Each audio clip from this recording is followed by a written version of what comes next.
Salut à tous et bienvenue dans Next Gen Manufacturing Nexus. Aujourd'hui, on va s'attaquer à un concept qui, depuis toujours, obsède les fabricants, la porosité. On a longtemps cru que c'était l'ennemi à abattre, un défaut à éliminer à tout prix. Mais, et si c'était en fait une force incroyable? C'est l'histoire d'une faiblesse qui devient une qualité, un véritable paradoxe. Et c'est là que ça devient vraiment fascinant. Pendant des décennies, la porosité, c'était l'ennemi juré, le petit trou invisible qui fragilise une pièce et peut provoquer une catastrophe. Mais voilà que le vent tourne. Et cette même faille est aujourd'hui au cœur de technologies révolutionnaires. Alors comment est-ce possible? C'est ce qu'on va démêler ensemble. Bon, avant toute chose, revenons aux bases. La porosité, qu'est-ce que c'est au juste? C'est très simple. Prenez une éponge. La porosité, c'est juste la proportion d'espace vide par rapport au volume total du matériau. Plus il y a de trous, plus la porosité est grande. C'est ce simple ratio, cette formule toute bête, qui est au cœur d'une véritable révolution.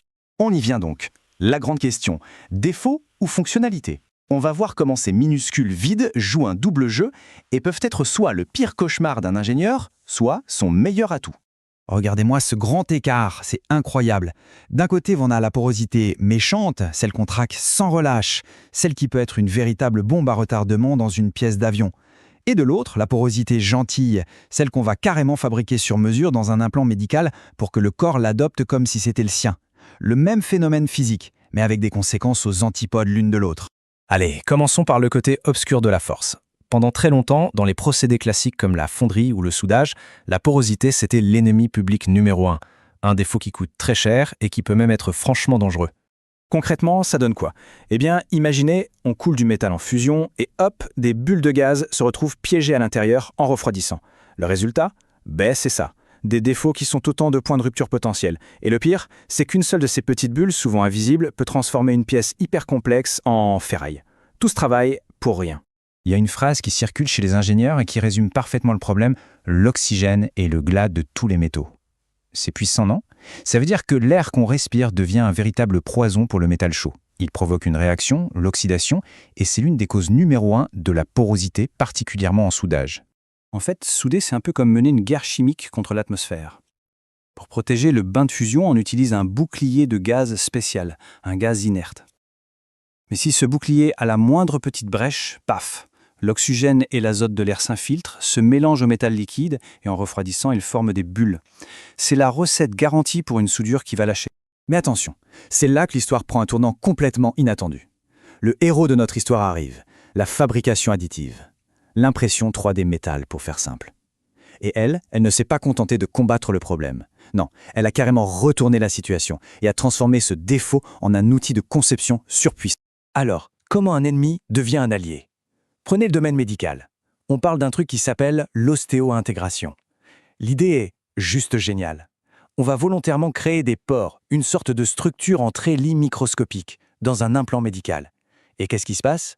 L'os, en se reconstruisant, va venir pousser à l'intérieur de ces trous, s'y agripper solidement.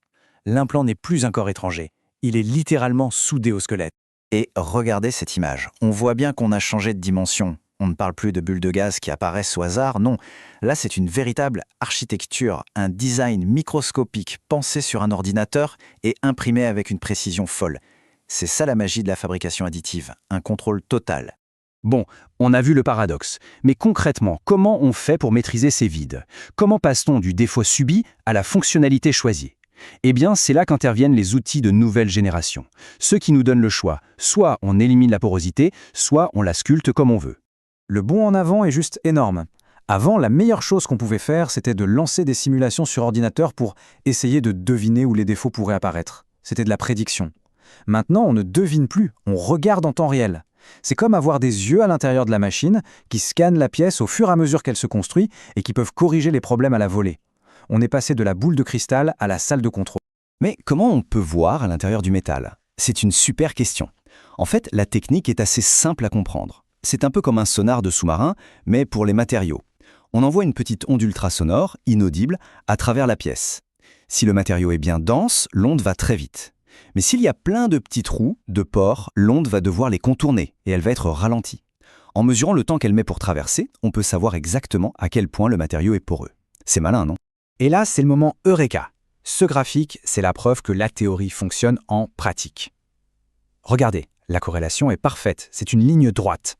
Plus la porosité augmente, plus la vitesse de l'onde diminue, de manière totalement prévisible. C'est cette relation mathématique qui nous permet de transformer une simple mesure de temps en une carte précise de la porosité. C'est ce qui rend tout le contrôle en temps réel possible. Et pour que ce soit un peu plus concret, voilà l'idée. On intègre ce petit capteur à ultrasons directement dans la machine, dans le plateau de fabrication de l'imprimante 3D. Le résultat, c'est que chaque couche de métal, à peine déposée et solidifiée par le laser, est immédiatement scannée. C'est un contrôle qualité en continu couche par couche. On a une vision totale de ce qui se passe. C'est l'assurance qualité ultime. Soit on obtient une pièce zéro défaut, soit on obtient une pièce avec exactement la porosité qu'on a dessinée. Au final, ce qu'il faut vraiment retenir de tout ça, c'est le changement de philosophie. C'est un vrai virage. On n'est plus dans une quête aveugle de la perfection à essayer d'éliminer tous les défauts. Non, on entre dans une ère où l'on cherche à comprendre ces imperfections, à les contrôler et même à les utiliser pour créer des choses nouvelles. La nouvelle frontière de l'ingénierie, ce n'est plus la perfection, c'est la maîtrise. Et tout ça, ça ouvre une porte vertigineuse sur l'avenir avec une question fascinante. Aujourd'hui, on arrive à concevoir des vides, à transformer une faiblesse en force. Mais alors demain, quelles autres imperfections des matériaux allons-nous apprendre à dompter? Quelles autres failles apparentes deviendront les super-pouvoirs des matériaux de nouvelle génération? Franchement, ça donne le vertige et ça ouvre un champ des possibles absolument immense.